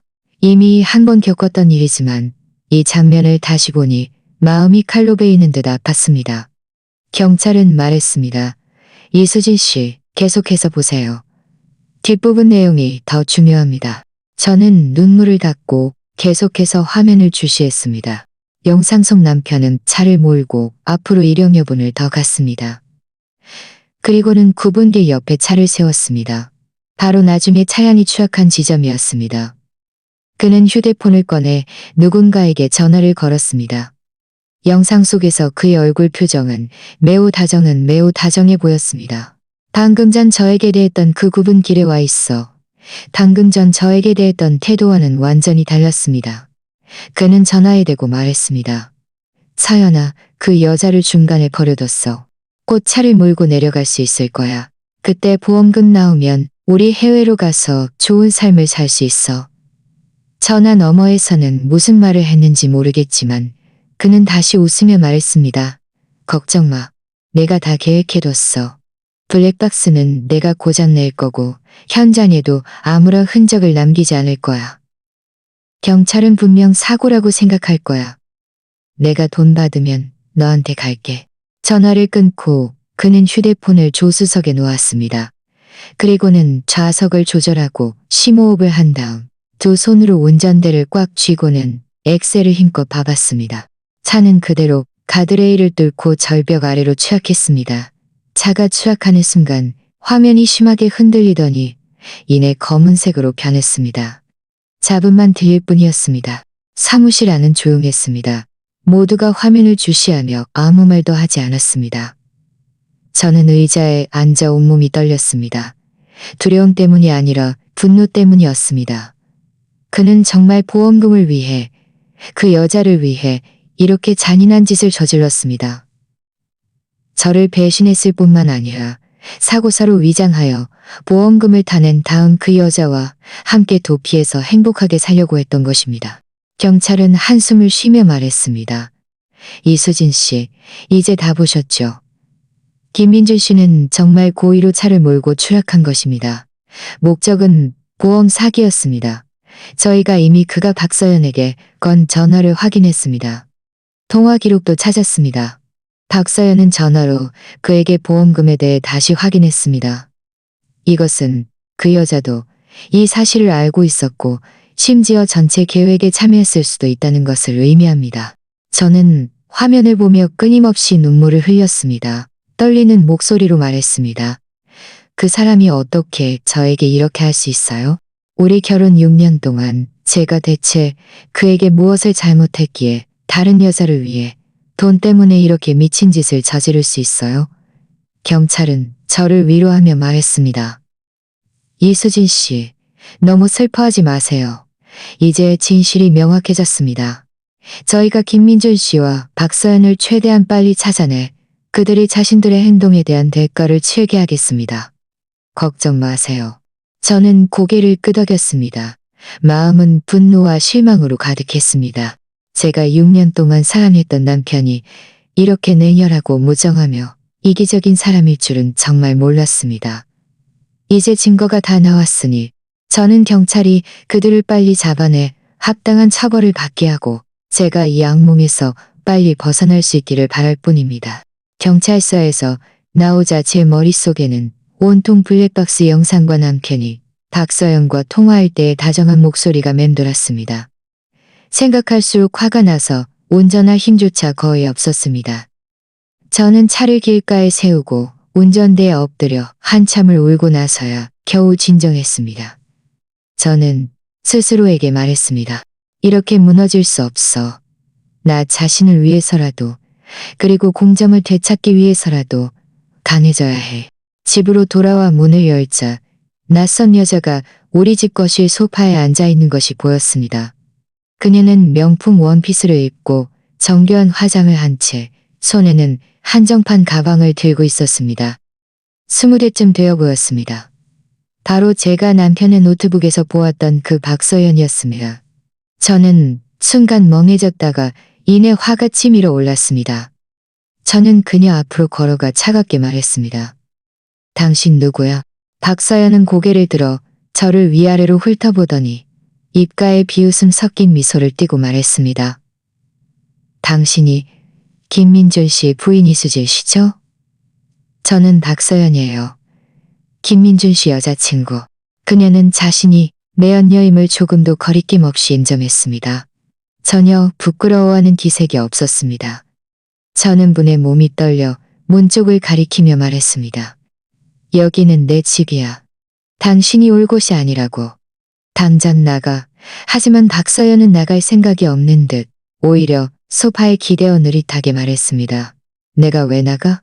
김민준 씨 지금 사고 났잖아. 그 사람 재산 나도 권리가 있어. 내가 어떻게 나눠갔는지 보러 왔는데 그게 잘못된 거야. 재산? 저는 비웃으며 말했습니다. 당신이 무슨 자격으로 그 사람 재산을 나눠? 당신은 그저 그 사람의 내연녀일 뿐이야. 남의 가정을 파괴한 제3자 주제에 박서연은 얼굴색이 변했지만 이내 다시 오만한 표정을 되찾았습니다. 내가 제3자면 어때? 김민주 씨는 나를 사랑했어. 그는 이미 나에게 당신이랑 이혼하고 나랑 결혼하겠다고 말했어. 게다가 그가 산이 보험에 가입했고 수익자가 나잖아. 그 5억 원의 보험금은 원래 내 것이어야 해. 그리고 그 사람 명의의 집과 예금도 나도 절반은 받아야 해. 그녀가 보험금을 언급하는 것을 듣자 저는 더욱 화가 났습니다.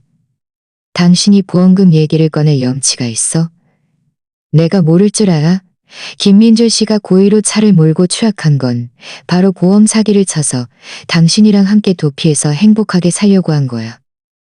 당신은 그 사람의 공범이야. 당신도 책임이 있어. 박서연은 눈빛이 흔들렸습니다. 제가 이렇게 많은 것을 알고 있을 줄은 몰랐던 모양입니다.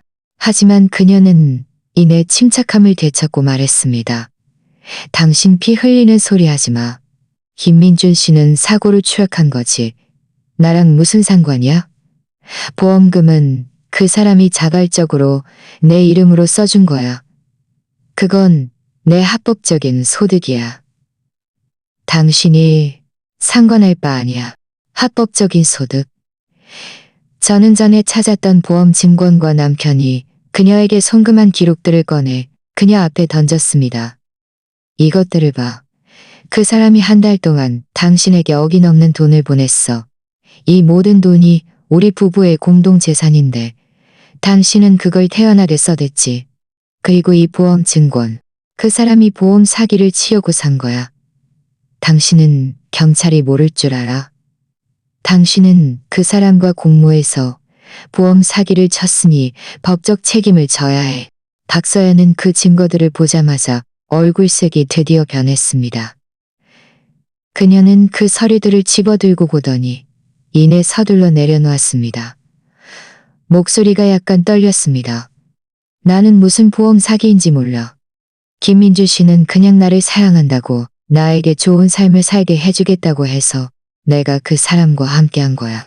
그 돈은 그 사람이 자발적으로 나에게 준 거고 보험금도 그 사람이 자발적으로 내 이름으로 써준 거야.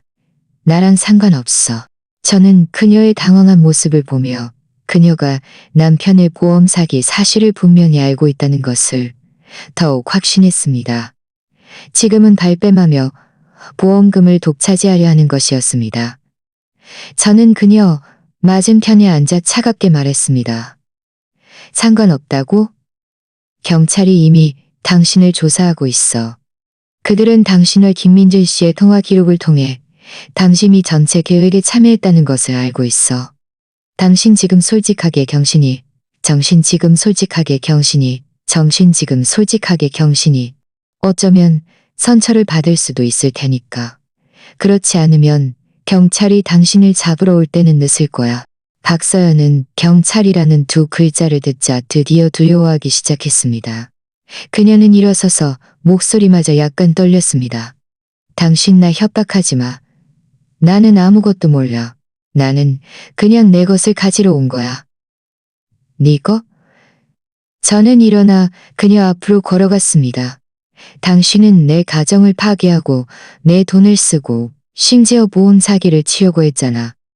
당신이 무슨 자격으로 뭘 가져가? 내가 말하는데 그 송금했던 돈들 다 돌려줘야 할 뿐만 아니라 보험금도 한 푼도 못 받을 거야. 당신은 당신이 저지른 일에 대한 대가를 치러야 해. 박서연은 제 말에 아무 말도 못했습니다.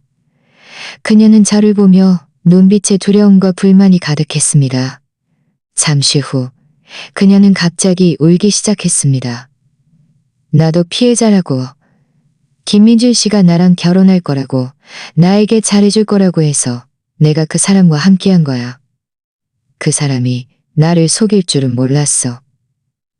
보험 사기를 칠 줄은 더더욱 몰랐어. 나도 피해자라고. 제발 나를 용서해줘. 저는 그녀의 헛소리를 믿지 않았습니다. 그녀가 정말 몰랐다면 어떻게 남편이 사고를 당하자마자 가장 먼저 재산을 가지러 달려왔을까요? 저는 차갑게 말했습니다. 당신이 피해자인지 아닌지는 경찰이 조사해서 밝혀낼 거야. 지금 당장 내 집에서 나가. 그렇지 않으면 경찰에 신고할 거야. 박서연은 제가 강경하게 나오자 더 이상 버틸 수 없다는 것을 알고는 저를 매섭게 노려보고는 자신의 가방을 챙겨 빠른 걸음으로 나갔습니다. 그녀는 나가면서도 뒤돌아 말했습니다.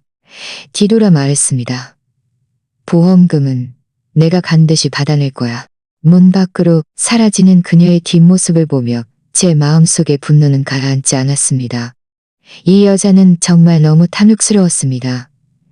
분명 공범인데도 자신은 깨끗한 척하며 이득을 독차지하려 했습니다. 저는 휴대폰을 꺼내 서둘러 경찰에게 전화를 걸어 박서연이 찾아와 재산을 요구했다는 사실을 알렸습니다. 그녀가 건망을 피하지 못하게 하겠습니다. 경찰은 말했습니다. 이수진 씨, 저희가 이미 박서연을 조사 중입니다. 또한 김민주 씨의 행방에 대해서도 몇 가지 단서를 얻었습니다. 곧 그를 찾을 수 있을 것 같습니다. 전화를 끊고 저는 한숨을 쉬었습니다. 박서연이 찾아와 저를 화나게 했지만 그녀의 행동은 그녀가 떳떳하지 못하다는 것을 보여주었습니다. 경찰이 곧 그녀를 잡을 수 있을 겁니다. 이제 남편만 찾으면 됩니다. 그를 찾기만 하면 그들 두 사람 모두 합당한 처벌을 받게 할 수 있을 것입니다.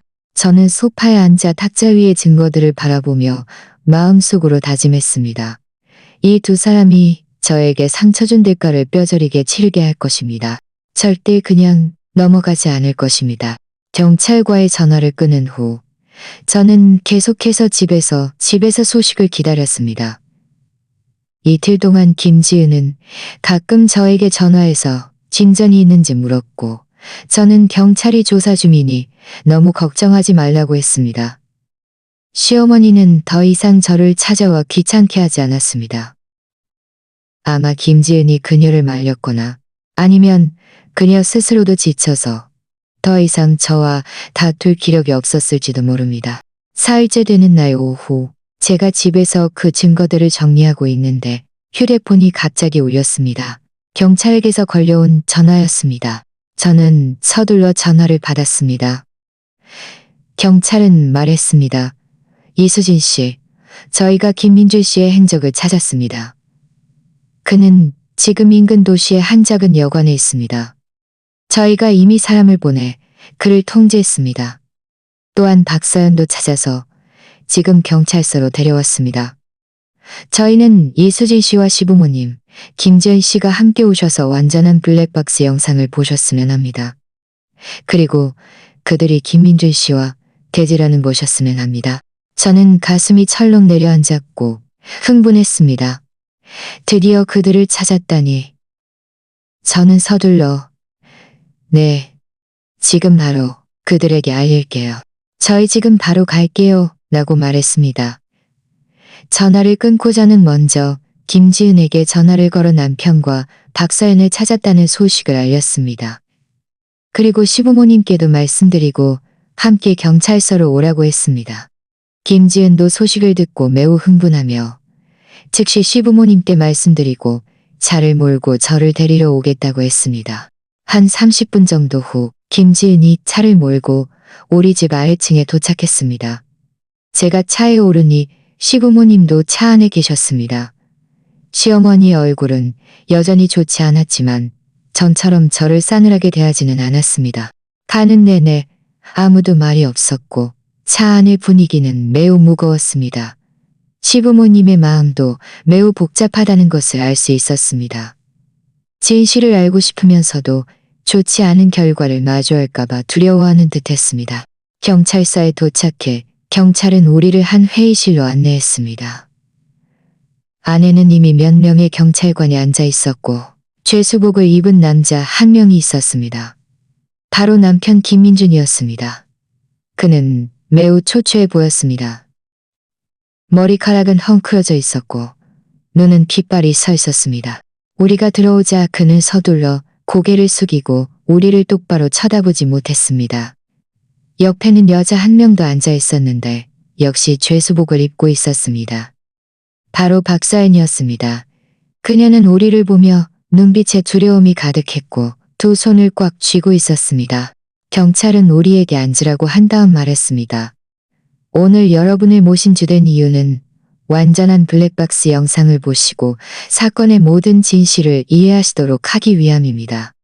또한 김민준 씨와 박서연이 자신들의 행동에 대해 여러분께 솔직히 털어놓도록 하기 위함입니다. 말을 마치고 경찰은 회의실 벽에 대형 스크린을 켜고 블랙박스 영상을 재생하기 시작했습니다. 영상은 처음에는 우리가 아침에 출발할 때의 모습이었습니다. 저와 남편은 웃고 떠들며 다정해 보였습니다. 하지만 차가 산길에 들어서자 남편의 표정은 점점 이상해졌고 나중에는 저를 길가에 버려두었습니다. 이 장면들은 전에 이미 보았지만 다시 보니 마음이 칼로 베이는 듯 아팠습니다. 다음 영상은 남편이 차를 몰고 추락 지점으로 가서 박서연에게 전화를 거는 장면이었습니다. 대형 스크린에서 남편의 목소리가 아주 선명하게 들렸습니다. 서연아, 그 여자를 중간에 버려뒀어. 여기는 앞뒤로 아무것도 없어서 절대로 못 올 거야. 나 지금 바로 차를 몰고 내려갈게. 그때 보험금 나오면 우리 해외로 가서 좋은 삶을 살 수 있어. 다시는 그 여자랑 얽매이지 않아도 돼. 전화 너머로 박서연의 목소리도 들려왔습니다.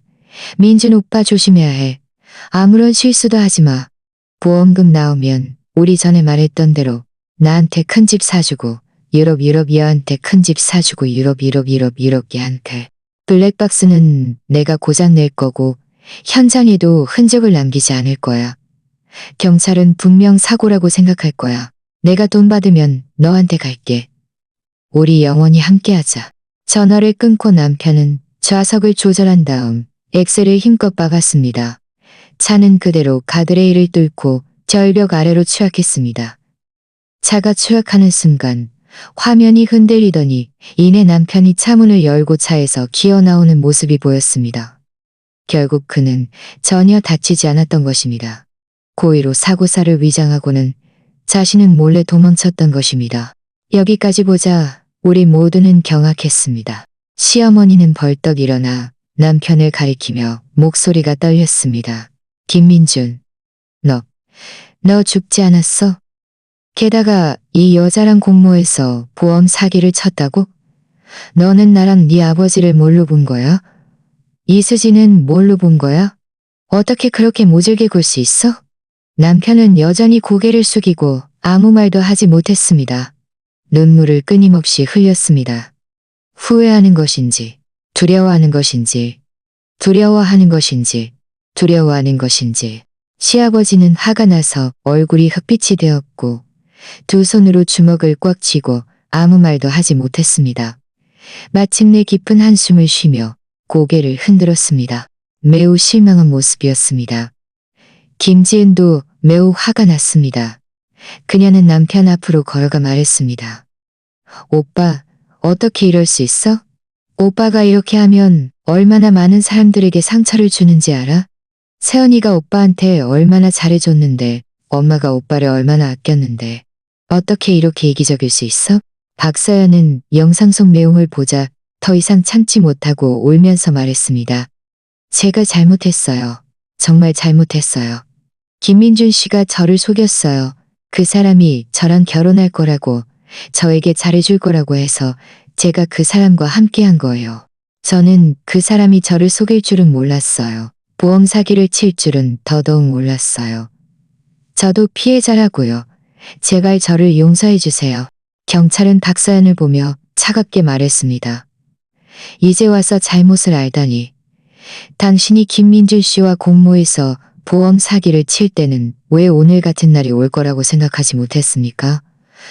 당신들의 통화 기록, 그리고 김민준 씨가 당신에게 송금한 기록들 저희가 모두 확인했습니다.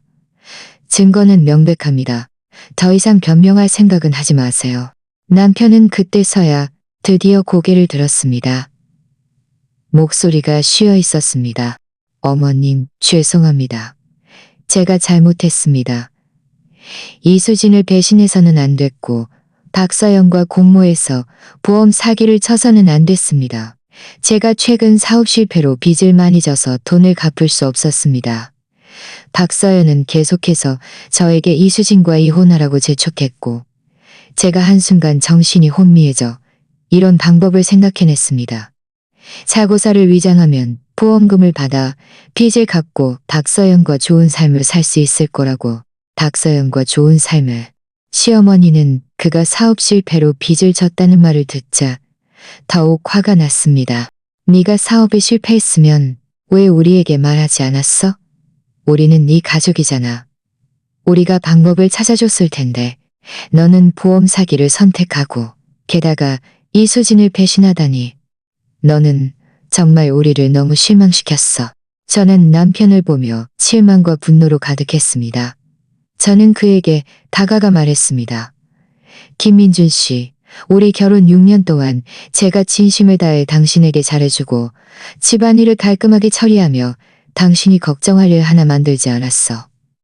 당신이 사업에 실패했으면 제가 당신과 함께 이겨낼 수 있었을 거야. 그런데 당신은 저를 배신하고 다른 여자와 공모해서 보험 사기를 치고 심지어 제가 길에서 자생자멸하도록 내버려두려고 했어. 당신은 나를 너무 실망시켰어. 우리 사이는 완전히 끝났어. 남편은 저를 보며 눈물을 더욱 많이 흘렸습니다. 무슨 말을 하려 했지만 말할 수 없었습니다. 경찰은 이때 말했습니다. 좋습니다. 진실은 이미 명확합니다. 김민주 씨와 박서연은 보험 사기 혐의로 기소될 것입니다. 저희가 법에 따라 그들을 처리하겠습니다. 이수진 씨가 전에 언급했던 김민준 씨가 박서연에게 송금한 돈은 부부 공동 재산에 해당하므로 저희가 이수진 씨를 도와 되찾아드리겠습니다. 또한 김민준 씨의 산이보험은 고의적인 보험 사기였기 때문에 보험회사에서 지급하지 않을 것입니다. 박서연도 한 푼도 받을 수 없을 것입니다. 경찰의 말을 듣자 저는 안도의 한숨을 쉬었습니다. 드디어 진실이 밝혀졌습니다. 남편과 박서연도 합당한 처벌을 받게 될 것입니다. 저는 눈앞의 남편을 보며 더 이상 사랑은 남아있지 않았습니다. 오직 실망과 해방감만 있을 뿐이었습니다. 이 악몽이 드디어 끝나려 하고 있었습니다. 경찰은 말을 마친 후 남편과 박서연을 신문실로 데려갔습니다. 회의실에는 저와 시부모님, 김지은만 남았습니다. 분위기는 여전히 무거웠습니다. 시어머니는 의자에 앉아 끊임없이 눈물을 흘리며 중얼거렸습니다. 어떻게 이럴 수가 있어. 그 사람이 어떻게 이럴 수가 있어. 그 사람이 어떻게 이런 짓을 할 수 있어? 그 사람이 어떻게 이런 짓을 할 수 있어. 시아버지는 한숨을 쉬고 제 앞으로 걸어와 죄책감 가득한 목소리로 말했습니다. 이수진, 미안하다. 법대로 처리할 것이고 절대 네가 억울하게 만들지 않을 것이다. 저는 시아버지의 진심 어린 눈빛을 보며 마음이 조금 편해졌습니다. 아버님, 그렇게 말씀하지 마세요. 이건 아버님의 잘못이 아니에요. 김민준 씨가 스스로 잘못된 선택을 한 거예요. 저는 이제 이 문제를 빨리 해결하고 제 재산을 되찾은 다음 그 사람과 이혼하고 새로운 삶을 시작하고 싶어요. 김지은도 말했습니다. 걱정 마세요. 제가 새언니 편에 설 거예요. 집안일은 제가 새언니와 함께 처리할게요. 시부모님과 김지은의 지지를 받자 제 마음은 훨씬 든든해졌습니다. 우리는 회의실에서 1시간 정도 기다렸고 경찰이 와서 신문 결과를 알려주었습니다. 경찰의 신문 결과 김민준 씨와 박서연이 모두 자백했다고 말했습니다. 김민준 씨는 실제로 사업 실패로 인해 1억 원 가까운 빚을 져서 돈을 갚을 수 없었고 박서연과 상의하여 보험 사기를 치기로 했습니다. 박서연은 처음에는 주저했지만 나중에 보험금이 5억 원이라는 말을 듣고 동의했습니다. 그들은 보험금을 받으면 김민준 씨가 이혼하고 박서연과 해외로 가서 살며 남은 돈으로 빚을 갚을 계획이었습니다. 또한 저희가 조사한 결과 김민준 씨는 박서연과 교제하는 동안 사업을 핑계로 친구들에게도 적지 않은 돈을 빌렸는데 합하면 수천만 원이었습니다. 그는 보험금을 받으면 이 돈도 함께 갚으려 했지만 돈을 받기도 전에 저희에게 발각된 것입니다. 여기까지 듣자 저는 등골이 오싹해졌습니다. 결국 그는 보험 사기를 쳤을 뿐만 아니라 이렇게 많은 빚까지 지고 있었던 것입니다. 만약 제가 진실을 발견하지 못하고 그와 계속 함께했다면 이 빚들마저 제가 함께 짊어져야 했을지도 모릅니다.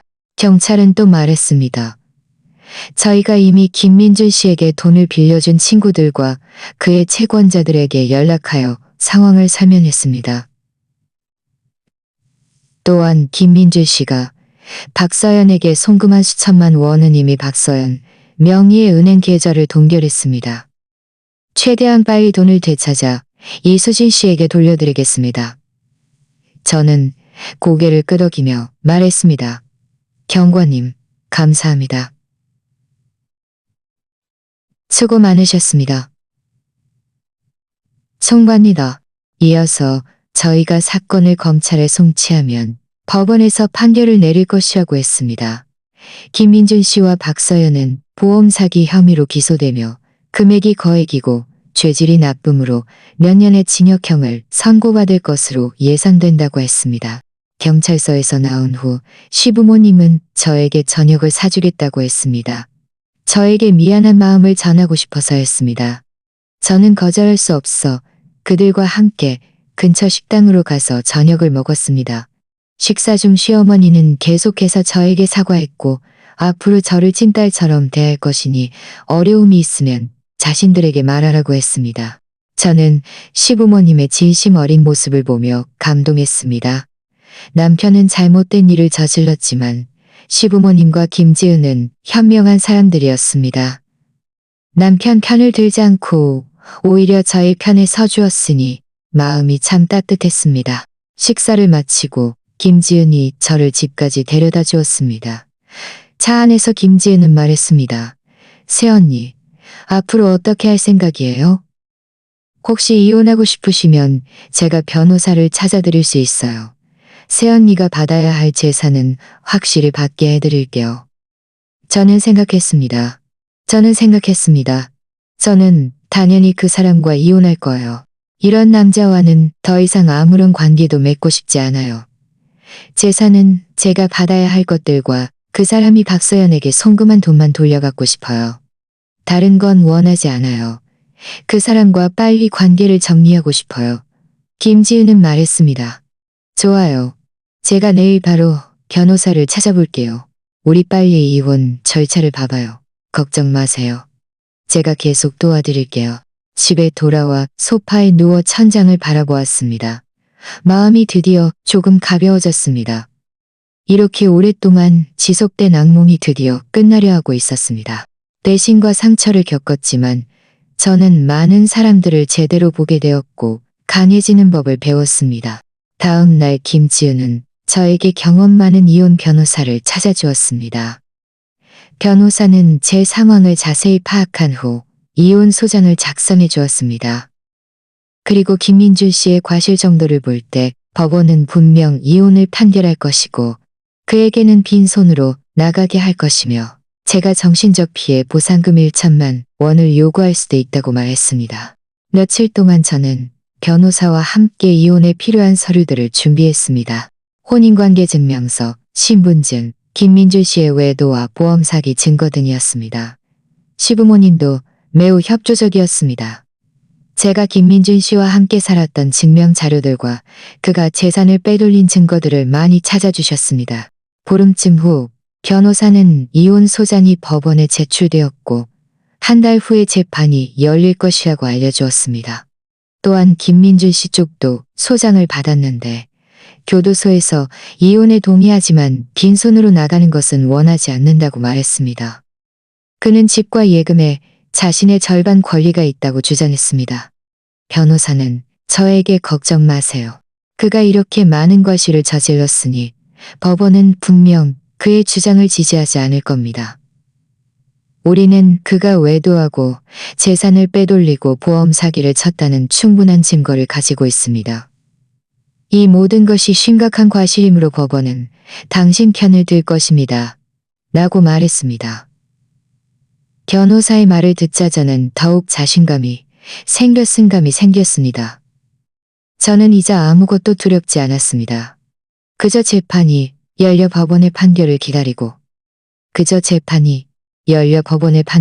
기다렸습니다. 저는 이 모든 풍파를 겪고 나면 제가 더 강해질 것이라고 믿었습니다. 앞으로의 삶은 분명 더 좋아질 것입니다. 시간이 흘러 마침내 재판날이 되었습니다. 이날 아침 김지은이 저와 함께 법원으로 갔습니다. 시부모님도 오시겠다고 했습니다. 김민주 씨가 합당한 처벌을 받는 것을 두 눈으로 보고 싶다고 했습니다. 우리가 법원에 도착했을 때 재판 시작까지 30분이 남아 있었습니다. 얼마 지나지 않아 김민주 씨와 박서연이 법원 경위에게 이끌려왔습니다. 그들은 죄수복을 입고 수갑을 찬 채 매우 초췌해 보였습니다. 김민준 씨는 우리를 보자마자 고개를 숙이고 우리와 눈을 마주치려 하지 않았습니다. 박서연은 계속 울어 눈이 퉁퉁 부어 있었고 매우 후회하는 모습이었습니다. 재판 시작 시간이 되자 판사가 법정으로 들어와 법봉을 두드리고 개정을 선언했습니다. 먼저 김민준 씨와 박서연의 보험 사기 사건을 심리했습니다. 검사는 먼저 공소장을 낭독하며 김민준 씨와 박서연이 공모하여 보험 사기를 저질렀고 사건 관련 금액이 5억 원에 달하며 죄질이 나쁨으로 법원이 법에 따라 엄중히 처벌해달라고 요청했습니다. 그리고 검사는 블랙박스 영상, 두 사람의 통화 기록, 김민준 씨가 박서연에게 송금한 기록, 보험 증권 등 관련 증거들을 제출했습니다.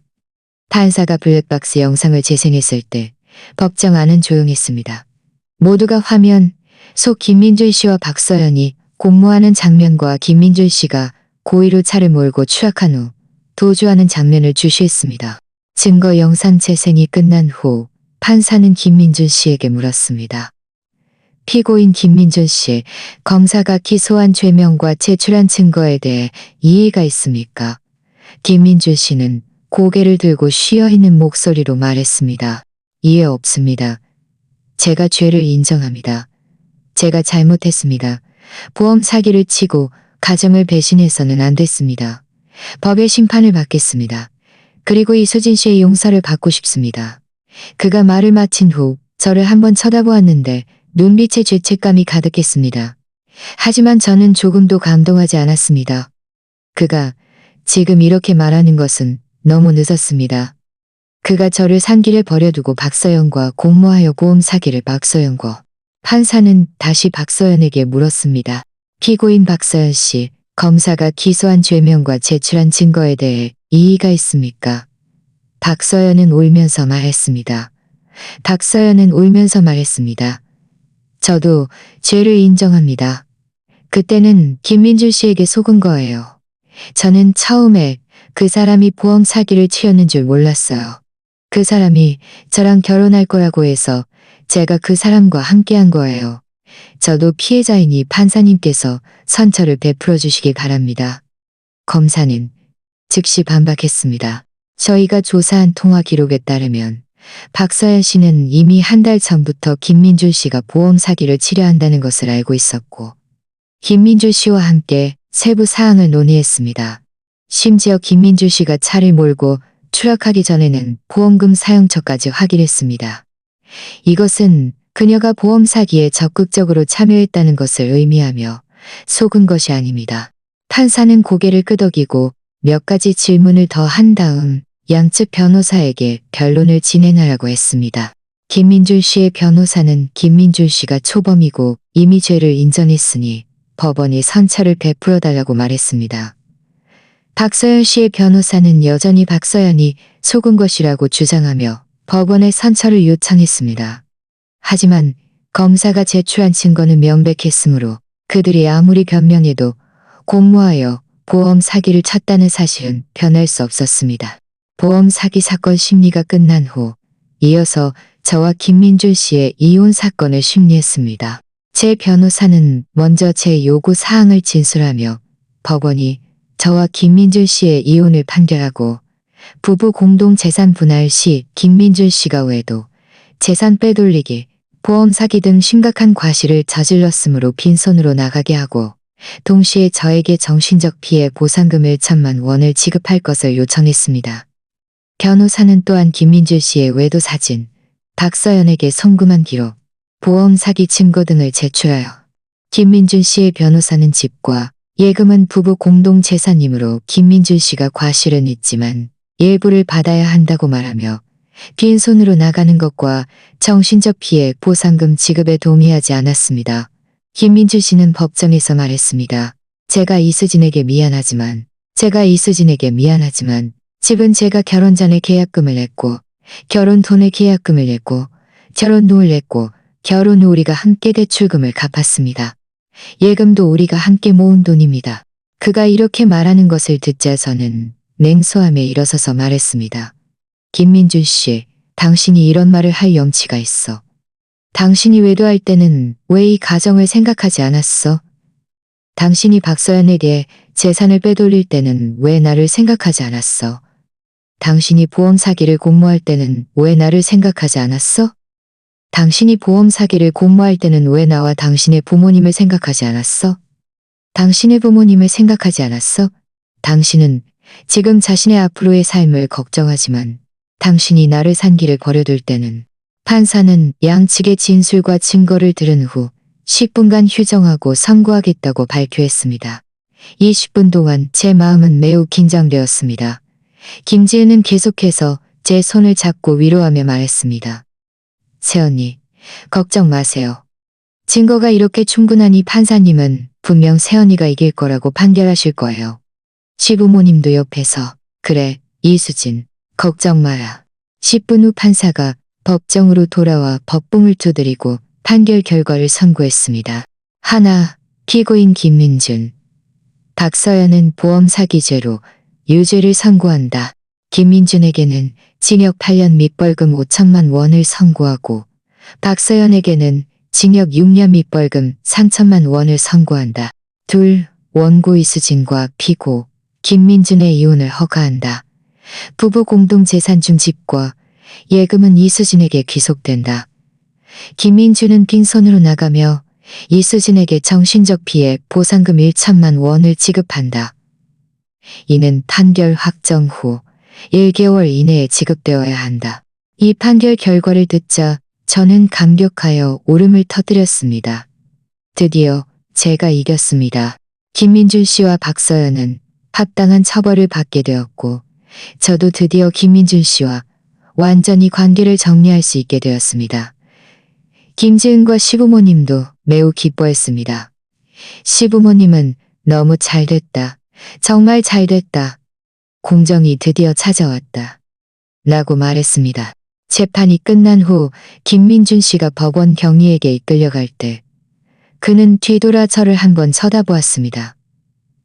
눈빛에 후회가 가득했습니다. 하지만 저는 더 이상 그를 동정하지 않았습니다. 이 모든 것은 그 자신이 선택한 길이니 그 자신이 결과를 감당해야 합니다. 박서연은 계속 울면서 제가 보험 사기를 치지 말았어야 했어요. 제가 탐욕스럽지 말았어야 했어요. 라고 말했지만 이제 와서 이런 말을 하는 것은 너무 늦었습니다. 법원에서 나와 햇볕이 몸에 닿으니 너무나 따뜻하게 느껴졌습니다. 이렇게 오랫동안 지속된 악몽이 드디어 완전히 끝났습니다. 저는 옆에 있는 김지은과 시부모님을 보며 감사함으로 가득했습니다. 그들의 지지가 없었다면 저는 아마 벌써 무너졌을 겁니다. 김지은은 말했습니다. 새언니, 오늘 우리 제대로 축하해야 해요. 저는 웃으며 말했습니다. 좋아. 하지만 내가 살 거야. 그동안 나를 돌봐줘서 고마워. 시부모님은 됐어. 우리가 살게. 네게 주는 선물이라고 생각해라. 라고 말했습니다. 우리는 함께 식당으로 가서 밥을 먹었습니다. 식사 중 모두가 웃고 떠들며 분위기가 아주 좋았습니다. 저는 많은 고통을 겪었지만 앞으로의 삶은 분명 더 좋아질 것이라는 것을 알았습니다.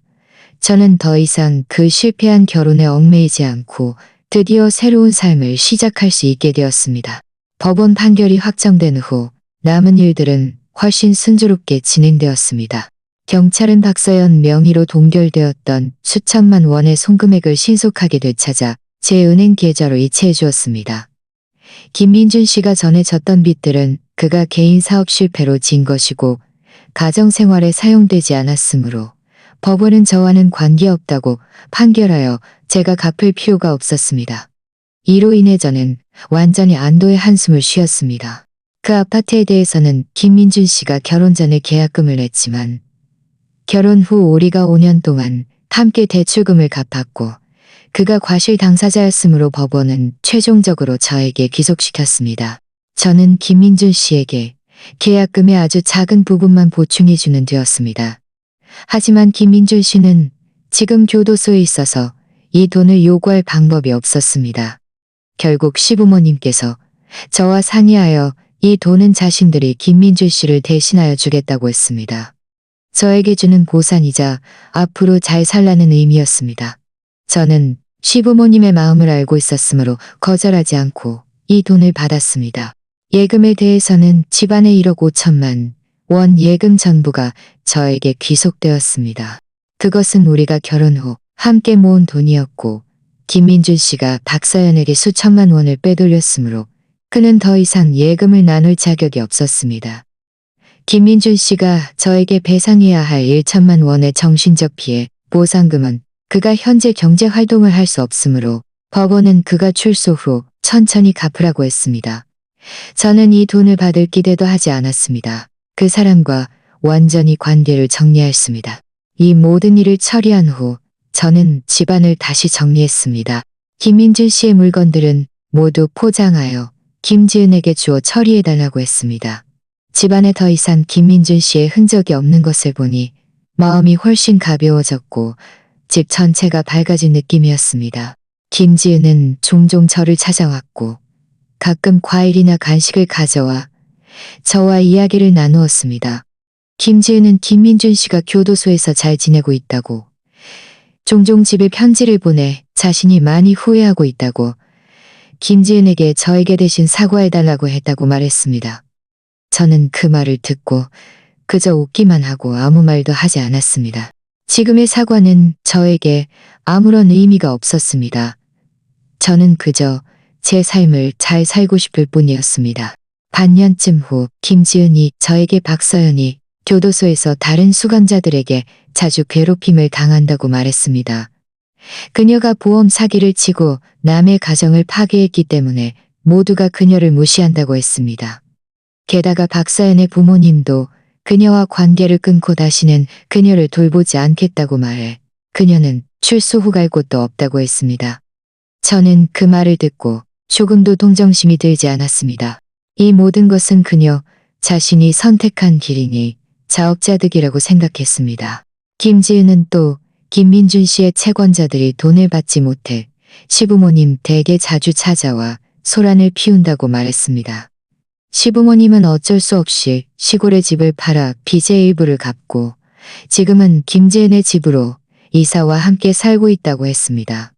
시부모님은 잘못이 없었지만 김민준 씨의 일 때문에 많은 고통을 겪었습니다. 저는 여전히 조금 안쓰러운 마음이 들어 가끔 물건을 사들고 그들을 찾아가 이야기를 나누었습니다. 시부모님은 저를 볼 때마다 죄책감을 느끼며 미안하다고 했지만 저는 항상 그들을 위로하며 모든 일은 지나갔으니 마음에 담아두지 말라고 했습니다. 시간이 흘러서는 그 실패한 결혼에서 천천히 벗어났습니다. 저는 회계사 일을 찾았습니다.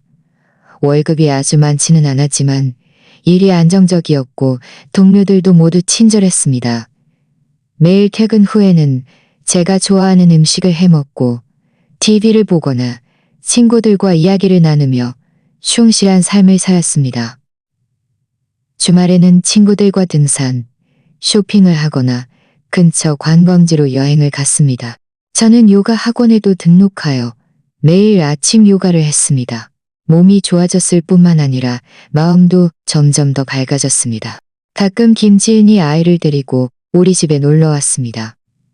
아이의 천진난만한 웃는 얼굴을 보며 제 마음도 따뜻해졌습니다. 한 번은 요가 학원에서 이준호라는 남자를 알게 되었습니다. 그는 의사였고 성격이 온화하고 매우 신중한 사람이었습니다. 우리는 이야기가 잘 통했고 서서히 친구가 되었습니다. 이준호는 제 지난 일을 알고도 저를 동정하지 않고 오히려 제가 매우 간인하다고 격려해 주었습니다.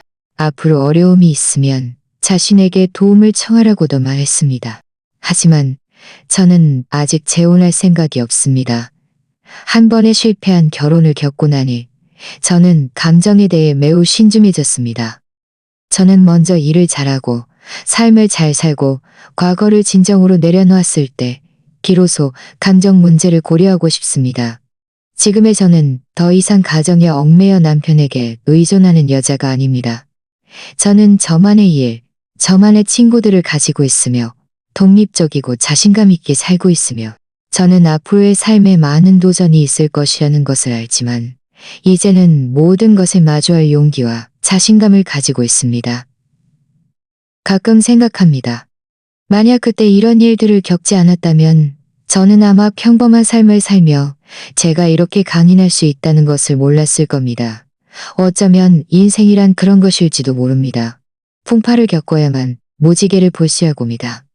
풍파를 겪어야만 무지개를 볼 수 있는 것처럼요. 앞으로의 삶에서도 계속해서 열심히 일하고 좋은 삶을 살며 주변 사람들을 소중히 여기고 제 삶을 더욱 멋지게 만들어 나갈 것입니다.